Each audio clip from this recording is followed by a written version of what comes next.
मेरा ये मानना है कि इन डॉग्स को आप कहीं पर भी भेजें, इन स्ट्रे कैनाइन को, इन आवारा कुत्तों को आप कहीं पर भी भेजें। हालाँकि ये हमारे देश के ही हैं, पर कुछ ऐसे स्ट्रे कैनाइन्स हैं जो साउथ ईस्ट एशिया में और ईस्ट की तरफ से हमारे देश में आ रहे हैं। मैं ये नई जानकारी आपको दे रहा हूँ, ये जानकारी पुरानी है, नए शब्दों में दे रहा हूँ। और ये स्ट्रे कैनाइन अक्सर लोगों को काटते रहते हैं। इन स्ट्रे कैनाइन्स का जो रूट है, आवारा कुत्तों का जो रूट है, वो बांग्लादेश और बर्मा के एक रोहिंग्यान प्रांत है, वहाँ से ये एंट्री करते हैं।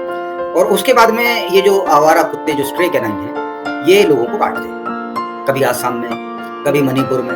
तो हम सिर्फ दिल्ली एनसीआर में ही शेल्टर क्यों बनाएं? पहली बात तो हमारा देश है, कोई धर्मशाला तो है नहीं, तो हम शेल्टर ही क्यों दें? कोई भी आवारा कुत्ता जो बाहर का हो, जो हमारे लोगों को ही काट रहा हो, उसको शेल्टर दिया ही क्यों जाए?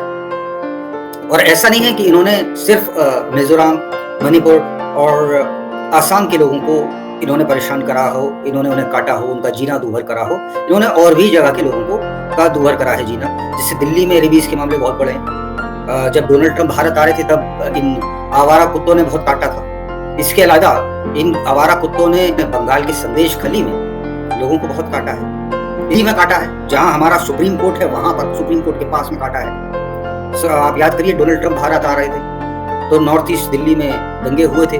वो दंगे में कई कुत्ते भी थे जो काट रहे थे, कई कुत्ते थे, एक नहीं बहुत सारे थे। और मतलब वो दंगा का इनसे कोई हालांकि संबंध नहीं है, लेकिन फिर भी थे ही। ये मेरे ऐसे सुनने में आया, सूत्रों से हमें पता लगा। अब उसके अलहदा खैर जहांगीरपुरी मेरे को याद आया अभी, जहांगीरपुरी दिल्ली में, कश्मीर केरल में आपको पहले ही बता चुका हूँ।